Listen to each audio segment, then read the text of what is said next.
Hey guys, it's Katie here with Life Mundane and welcome back to my channel. Today we're going to be talking about 5 of my favorite resources for keeping your kids safe online. There are so many great things out there online. There are great homeschool resources, educational websites, games, activities, even entertainment things that can be good and beautiful. But there's also a lot of dangers online, and I don't have to tell you that as a parent. So how do we keep our kids safe online, but also helping them work towards building healthy habits and doing good things that can help them in the future to be able to navigate that? Well, today I'm going to share with you guys 5 things that I think it could help. So let's get started. Hi, my name is Katie and welcome to Life in the Mundane.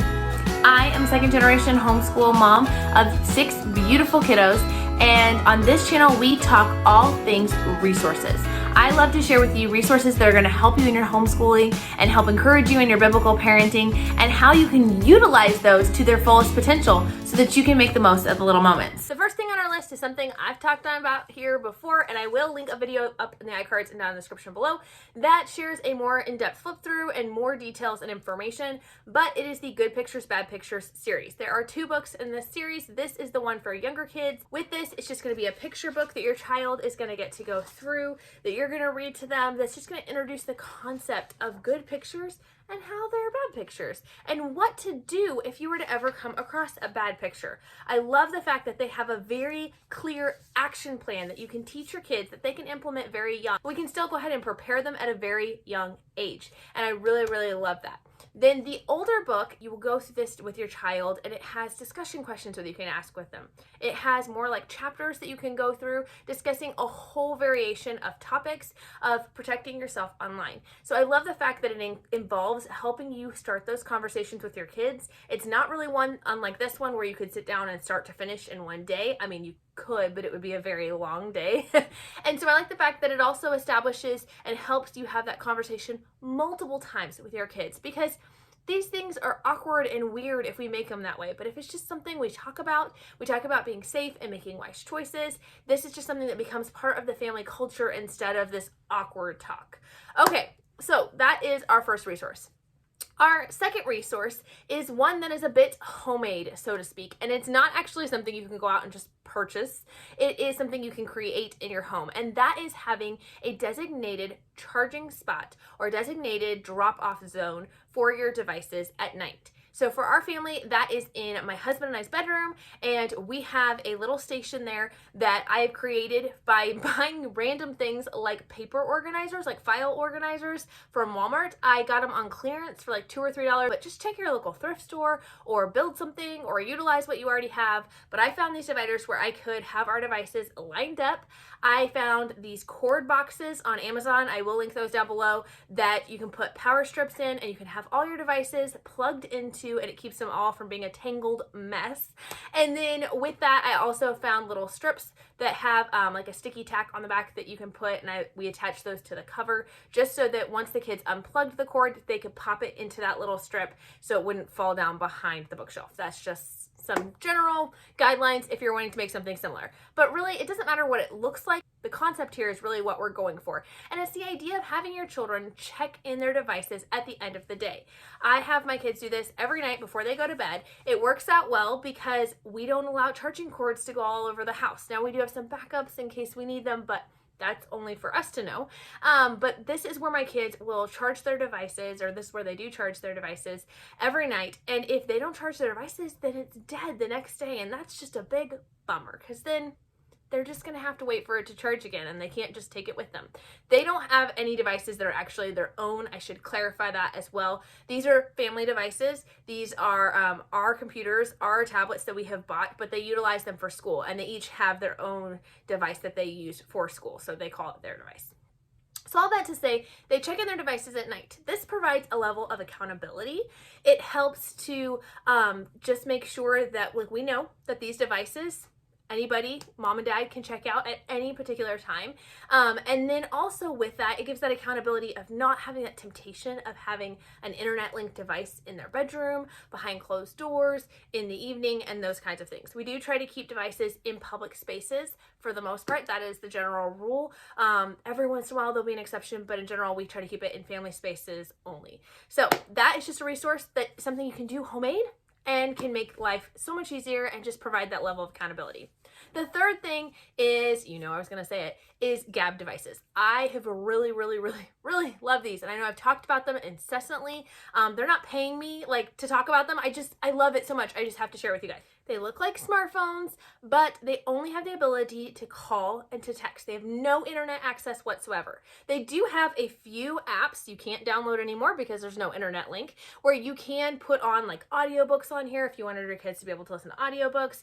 They can take pictures, which is fun. My kids have loved taking pictures of the different Lego creations to show to their aunts and uncles when they go to their house. It has a calculator, a voice recorder, things like that, but nothing that is going to require internet. So it keeps your kids safe. And it's also GPS enabled so that you can track your kids. Now, Gabb actually has a couple different devices. They have this one, but then they also have a watch. The watch is a little bit different. So this works just like a regular phone. You can have unlimited calls, texts, and you can put in however many numbers you want into this phone. But with a Gabb watch, it is only a preset amount of numbers. I believe it is 10 numbers that you can put into the watch. And so your child only has the ability to text or voice, I believe it's voice call, the different numbers that are on there. So it gives you a little bit more control if you want to just say, okay, we're gonna get you a device that if you need to get a hold of mom, dad, or grandma, then you have that option versus having anybody. So it's totally up to you what your child is ready for. But I really love the fact that it offers their kids the ability to learn good phone skills, learning safety procedures, because one of the things about keeping your kids safe online is also thinking about the fact that they are going to be having access to online things at friends and other people's houses. And one of the things in our action step is talking about if somebody shows us something that makes us uncomfortable is to go tell an adult right away. Well, what if they feel uncomfortable with the adult that they're with? Or maybe there's not an adult around. So I want my kids to have access to be able to call me if they need anything. And nowadays there's not home phones or pay phones. So they have to ask their friend or the adult, someone who may be making them feel uncomfortable, in order to contact me. So I like the fact that they can have that access to me at any point in time, and I just like that that is an option for them. So our fourth resource is considering obviously using parental blocks and Tattler apps. So parental blocks, I don't use any particular paid service for parental blocks. I just use the stuff that comes on my devices, like a lot of Chromebooks, Google devices, Androids, those kind of things. They come with their own parental apps and parental controls.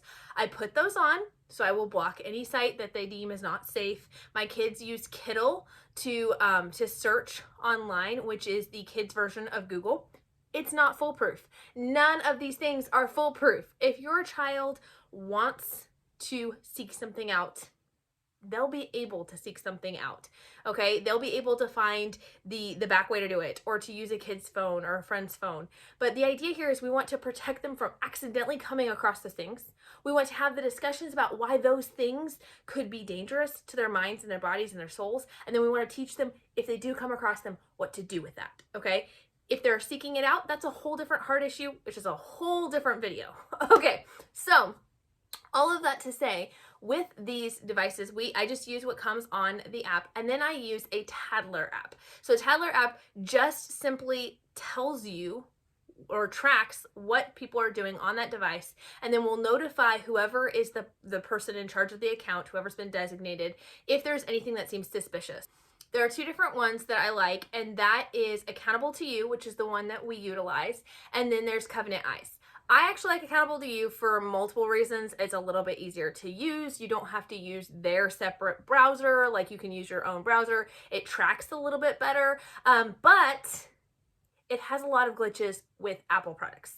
Now that works out well because I'm the only one in the house that owns Apple products. Everyone else in my house is Android, Chromebook, all that fun jazz. So it works out well. We use Accountable to You and it's no problem.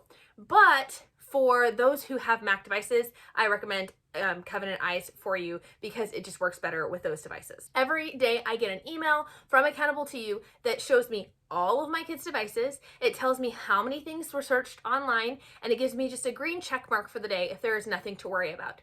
If there is a very concerning thing, and you can set the level of sensitivity to whatever you want, but if there's something concerning my child has looked or searched for, it will immediately text me. If there's something that is just slightly questionable, it will just send that in the daily report as a yellow item. So it makes it really easy for me to quickly open up and identify. I'm not going through everybody's search history every day. I'm just going through a color-coded system. If there's something concerning, I can click on it. I can learn more. And if I want to, I can view full reports of everything everybody's done on any device. And yeah, so it's just something that can be a helpful tool. I don't use it to spy on my kids, so to speak, but just to monitor so that if there is something that comes up, we can deal with it right then. Because the truth is, coming across things on the internet that are dangerous, whether it's bad pictures, whether it's predators, whether it's playing a game they're just not allowed to play, whatever it is, when those things come up, if we are aware of it right away, we can deal with it before it becomes a problem, before it becomes a habit or an addiction. And so that's the thing. It's not to prevent my kids, because inevitably it could happen. It probably will happen, but more so to know, hey, now we can come in, we can deal with this, and do so in a loving way, not in a shock or a shameful way, but come in, talk to our kids, and be like, let's get some help. Let's talk about what we're gonna do next. So all that to say, sorry, being really wordy here today, but all that to say, that is my fourth resource. My fifth resource I am super excited about, like very excited about. We are halfway through this program, so I'm just giving you the heads up. I'm bringing it to you kind of half done, but we are halfway through this program, and this is the Brain Defense Program.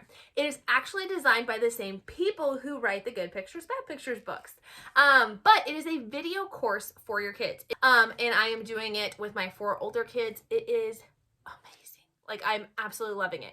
So it has several different components. It has a student workbook that is printable. You buy the program. It's not the cheapest. I will just be straight up with you there. But you buy the program once, you have lifetime access to it, and you have access to it for as many students as you have in your home. So I like the fact that I can buy it now, I can use it with my older kids, then I can reuse it when my younger ones are older, and I can reference it back again and things like that. So it has a student book that you can print off for your kids, and you can print it off in color or in black and white.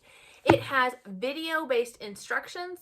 There is 5 total units, but then there are 2 videos per unit.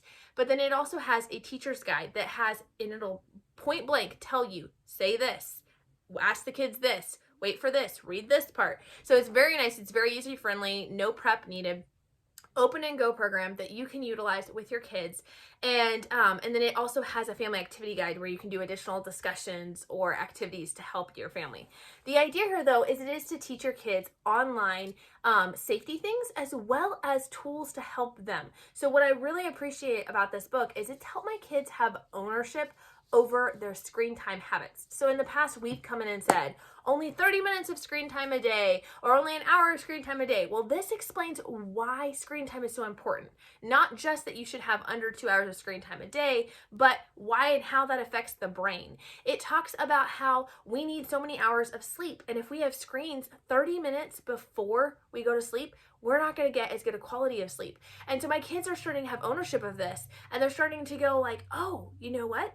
This makes sense. We shouldn't do this, or maybe we should talk about this. And so they have really started having conversations about how they can be better, how they can better utilize their screen time and taking ownership of that, which I really, really appreciate. It does talk about how to protect yourself from pornography or online things that you should not be getting into that become addictions. It has a whole unit talking about the difference between addictions and habits and all of that, which I am absolutely loving. It has lessons on being a good digital citizen, and so talking about how we shouldn't use we shouldn't use online tools to cheat or for cyberbullying, how we should think about what we post before we post it. Now, my kids are not on social media, and they won't be on social media for a while now. So if you are concerned, well, what if my kids are not in these situations? They're not allowed to be on the internet yet. I still think it's wise to teach them these things and start having these discussions again, so it's not a one-time discussion. discussion. It's an ongoing thing that we can continue to talk about. And starting it now will help your child not be surprised when they hear what your rules are or what you're thinking for the future. And maybe you can even bring them in on some of those decisions. The videos are short and sweet and super engaging. Your kids will laugh and they will learn and they will enjoy it. I highly recommend it. I hope that these tools have been helpful to you. I know there are so many other ones out there. I would love if you guys have any tools to help keep your kids safe online. Drop it down in the comments. I would love to hear your ideas, and we'll talk to you next time. Bye.